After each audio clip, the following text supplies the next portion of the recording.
السلام عليكم ورحمة الله وبركاته حبايبي طلاب سنة 5 ابتدائي. النهاردة ان شاء الله عايزين نفتكر كام حاجة اخدناها في سنة 4 ابتدائي ومهمة جدا نفتكرها علشان هتفيدنا في سنة 5 ابتدائي. الاول عايزين نفتكر كده احنا خدنا في سنة 4 ازاي نقرأ الاعداد، وعرفنا ان احنا ما بين كل 3 ارقام بنحط فاصلة كوما كده، يعني ده معناه كده ان دوت البيت بتاع الوحدة.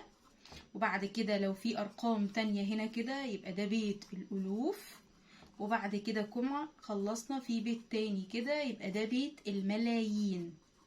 يبقى الفاصلة دي بتربط لي ما بين كل بيت والتاني، بيت الوحدة، بيت الالوف، بيت الملايين. وعرفنا بنقرأ ازاي، ان احنا بنيجي نقرأ من الشمال، يعني نقول 175 مليون 321 ألف 352. ورجعنا في الترم التاني خدنا حاجة اسمها الكسور العشرية. ايه الفرق ما بين الكسر العادي والكسر العشري؟ الكسر العادي اللي هو زي مثلا نص، 2/3، 5/7، ده كده كسر عادي بسط ومقام. امال الكسر العشري ايه هو؟ الكسر اللي بيبقى المقام بتاعه تحت فيه 10 او فيه 100 او فيه 1000. مثلا 2/10، 13/100، 75/1000. طيب الكسر ده عشان مميز وتحته عشرات، فعشان كده قلنا عليه كسر عشري. وكنا بنحطه في صورة تانية او في شكل تاني اسمه الصورة العشرية. يعني بجيب حاجة اسمها علامة عشرية اللي احنا كنا بنحطها بوينت كده، يعني دي 2/10، معناها ان واحد خد حتتين او جزئين من 10 اجزاء. فلما باجي اكتبها كنت بكتب الاتنين والعشرة تمشي وتجيب معاها البوينت او العلامة دي بعد رقم واحد. وهنا مفيش حاجة صحيحة فكنا بنحط صفر. طب لو هي 5/10 نفس الكلام، امشي 10 واحط 5، وهنا كانت 10 بس يبقى العلامة بعد رقم واحد اهو، ومفيش عدد صحيح فكنا بنحط الصفر. طب لو 13/100 انزل 13 وامشي 100، ودي 100 يعني فيها صفرين، يبقى العلامة تتحط بعد رقمين، ادي 1 ادي 2، حطيت العلامة اهو. مفيش عدد صحيح يبقى احط صفر. طب لا يا ميس لو كانت جاتلي كده 2/3/10 نفس الكلام، همشي 10 وهنزل 3، 10 تمشي وفيها 0 1 يبقى تجيب لي العلامة بعد 0 1، بحط العلامة هنا. طب في هنا عدد صحيح الاتنين، اقوم حاطة الاتنين هنا. الكلام ده كله احنا اخدناه السنة اللي فاتت، ده اسمه كسر عشري اللي هو فيه العلامة العشرية. ولازم نعرف نفرق كويس جدا ما بين الكوما دي اللي هي بتفصل ما بين كل 3 ارقام، وما بين العلامة العشرية اللي بتفصل ما بين العدد الصحيح والكسر العشري. طيب دلوقتي كده تعالوا نراجع كام حاجة كده مع بعض. يعني مثلا العدد ده كنت بقرأه ازاي؟ سهل جدا، كنا بنقول 35، اكتبها كده 35. طيب دي كوما اهي، يبقى ده بيت الوحدة، وهنا كده ده بيت الألوف. هقرأ منين؟ من الكبير، العيلة الكبيرة هي الغنية هي اللي تتقال الأول.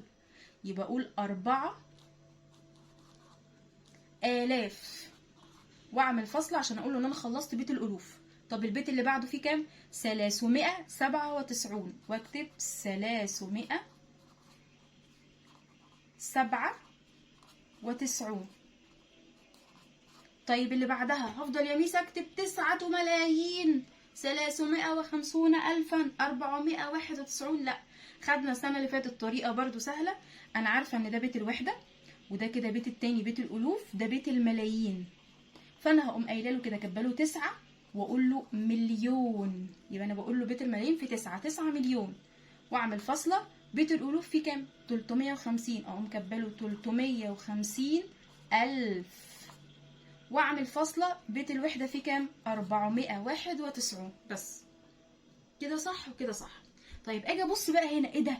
دي فيها علامة عشرية. خد بالك بقى لما اجي ابص على العلامة العشرية بنطقها ازاي؟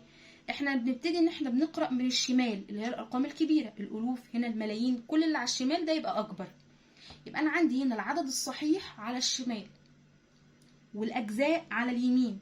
جيت ببص هنا مفيش عدد صحيح، صفر، بس مش هقول له ان انا معايا صفر. هكتب هنا كام على الاجزاء دي؟ 5 بس يا ميس، حلو، هقول له 5. طب العلامة بعدها كم رقم؟ هو رقم واحد بس، يبقى كانت فيها تحت 10، عشان احنا قلنا لما يبقى تحت 10 بتبقى العلامة بعد رقم واحد. يبقى دي اسمها 5/10، او ممكن اقول 5 جزء من 10، الاتنين صح. طيب هنا مفيش حاجة على الشمال، مفيش عدد صحيح، هنا في 9 بس، يبقى انا هقول له 9. العلامة بعدها كم رقم؟ هو رقم واحد بس، يبقى اسمها 9 جزء من 10. وطبعا نكتب جزء من 10 او 9/10، الاتنين صح. طيب اللي بعدها، برافو، في طلبة شاطرة هتبتدي تقول لي دي 3/10، هقول له 3/10. طيب نيجي هنا، مفيش اهو برضو عدد صحيح، ودول كام يا ميس؟ 65. 65. استنى بقى، اقف كده عندك، هي ال65 مش دي العلامة اهي، بعدها كام رقم؟ رقمين، يبقى كانت مكانها تحت صفرين، يبقى 65/100 او 65 جزء من 100. طيب دي مفيش هنا عدد صحيح، ودي كام؟ 49، يبقى انا هقول له 49. ينفع اقول جزء من 10؟ لا، ازاي؟ دول رقمين، يبقى 49 جزء من 100. طيب اللي بعدها، نيجي نبص كده على الشمال، لقينا في رقم، ايه ده؟ دي كام دي؟ دي 3، يبقى لازم اقولها الاول. دي كده لو انا شلت ده ما بقاش في اجزاء عندي، الرقم ده اسمه ايه؟ 3 بس، يبقى هقول له 3. يبقى ده كده عدد صحيح، ممكن اكتب له كلمة 3 عدد صحيح، او اعمل فاصلة عشان اعرفه ان كده العدد الصحيح خلص. خلصت العدد الصحيح، اخش على الاجزاء، فيها كام هنا؟ 5، يبقى اقول له 5/10. وممكن بدل الفاصلة احط له اقول له يبقى 3/5. طيب اللي بعدها، هبدأ من الشمال، العدد الصحيح هنا في كام؟ 4، يبقى هقول له 4. يعني هقول له كمان وعندي حاجة تانية في الأجزاء، دي كام؟ 95، يبقى 95. 95 ايه؟ دي في الأجزاء. طب دي كام رقم؟ رقمين، يبقى 95 جزء من 100، يبقى دي 4 عدد صحيح و95 من 100. طيب تعالوا نقرأ أرقام تانية ونبص، ده كام؟ برافو، في ناس هتقولي هنا مفيش عدد صحيح، يبقى دي كام؟ 25. دي أجزاء، 25 من كام؟ برافو، في ناس شاطرة هتقول 25 من 100، عشان هنا يا ميس بعد العلامة في رقمين، جدعين. طيب هنا هقرأ مين الأول؟ العدد الصحيح في كام؟ 5، يبقى أقول له 5. ايه معاك تاني مع ال5؟ هشغل 5 بقى خلاص عشان انا كتبتها اصلا. 1 في الاجزاء، طب 1 من كام؟ دي علامة بعدها رقم واحد بس، يبقى 1/10. طب اللي بعدها بقى دي، وخلينا نركز كويس قوي، انا هبدأ بالعدد الصحيح، يبقى هقول 4. خلصت العدد الصحيح خلص، هقول له ومعايا ايه كمان؟ دي 9 ولا 90؟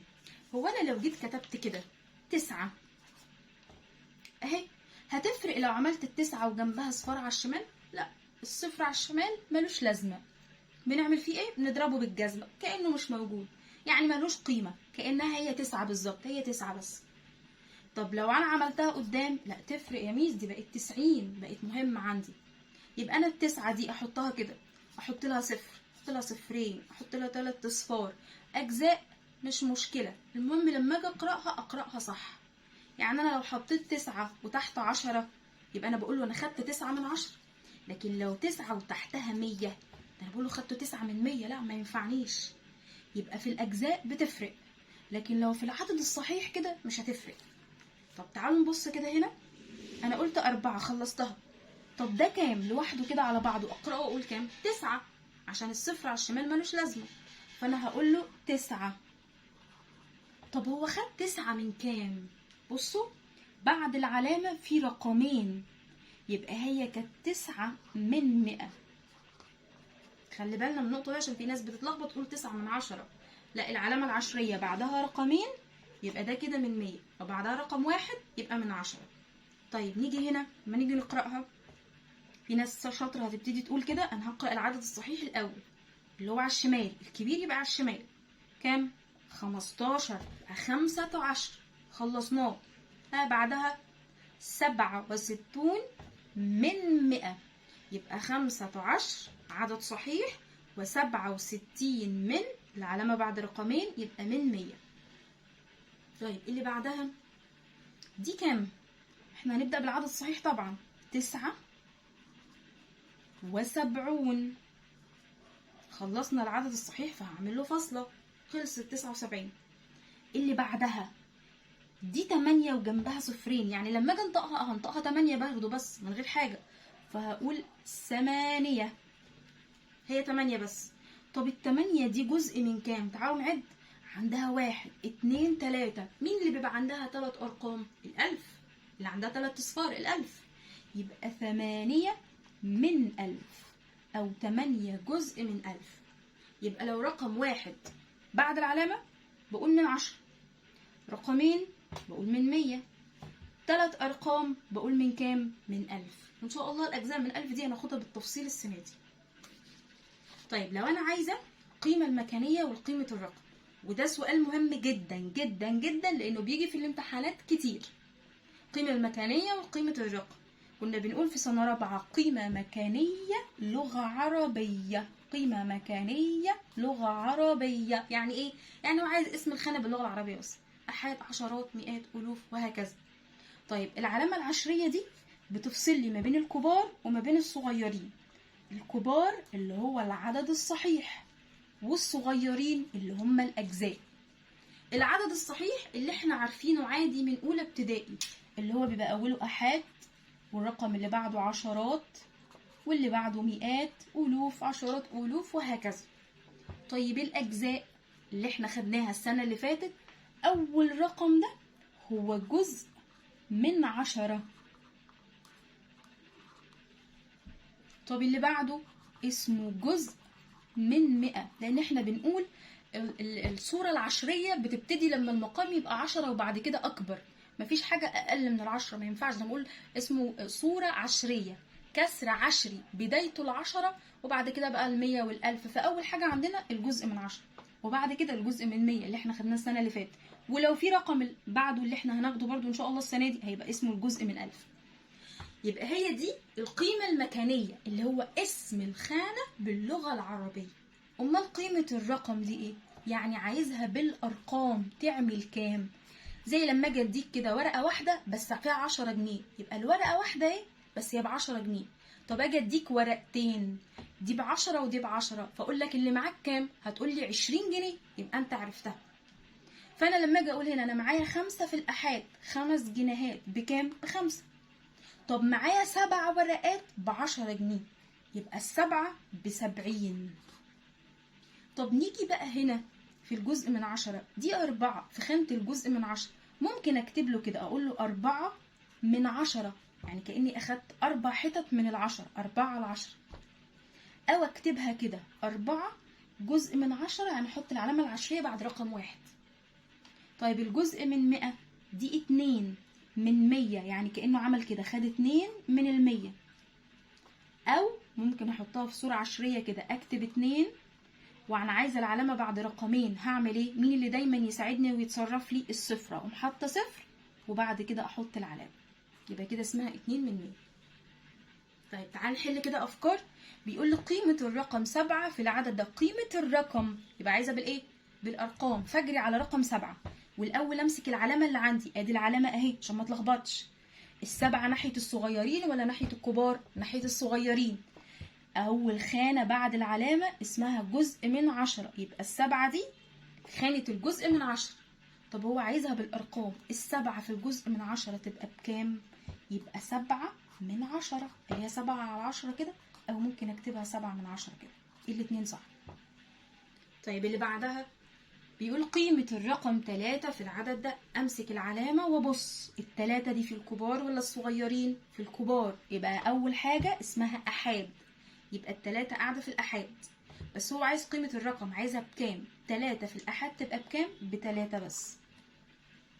اللي بعدها بيقول القيمة المكانية للرقم 5 في العدد ده. استنى يا ميس، قيمة مكانية لغة عربية، عايز اسمها بس باللغة العربية كام. فأنا هحط إيدي على العلامة.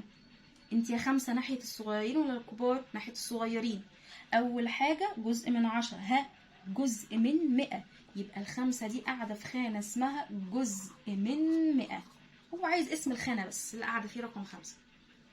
اللي بعدها بيقول لي قيمة الرقم 9 في العدد ده. أنا همسك العلامة، ودي دايما مهمة جدا إن أنا أمسك العلامة عشان أعرف الرقم اللي أنا عايزاه ده ناحية الصغيرين ولا ناحية الكبار، ناحية العدد الصحيح ولا ناحية الأجزاء. أدي العلامة العشرية، أول رقم بعدها يبقى ده جزء من 10، اللي بعدها جزء من 100، يبقى ال9 دي قاعدة في خانة اسمها جزء من 100. طب هو بيقول لي قيمة الأرقام تبقى بكام؟ لما أخد 9 في خانة الجزء من 100، يعني كأني أخدت 9 من 100، يبقى 9 على 100 تحت. طبعا دي صح، أو لو كتبتها برضو كده صح. اللي بعدها بيقول لي القيمة المكانية للرقم 8 في العدد ده. أنا همسك يميس العلامة، ال8 اللي هو عاوزها في الصغيرين، أول خانة اسمها جزء من 10، يبقى ال8 دي في خانة الجزء من 10. وهو عايز ايه يميس؟ قيمة مكانية لغة عربية، يبقى أنا هكتب له باللغة العربية اسمها بس جزء من 10 وخلصت. الحتة دي مهمة جدا جدا، لأن أول درس إن شاء الله هناخده هو الجزء من 1000، وفي تطبيق نفس الكلام ده بالظبط على خانة الجزء من 1000. فلو فهمنا ده هيبقى بالنسبة لنا أول 3-4 دروس كمان كويسين جدا وسهلين ومفهومش أي حاجة جديدة. في كمان طرق بقدر أكتب بيها العدد. يعني إيه صيغ تعبير عن الأعداد؟ صيغ يعني صورة. ممكن أكتبه إزاي؟ يعني العدد اللي قدامي ده مكتوب كده بالأرقام لازقة في بعضها، الصورة دي اسمها الصورة القياسية. يعني اكتبه كده بالارقام عادي، دي اسمها صورة قياسية. طيب ايه الصيغة اللفظية او الصورة اللفظية؟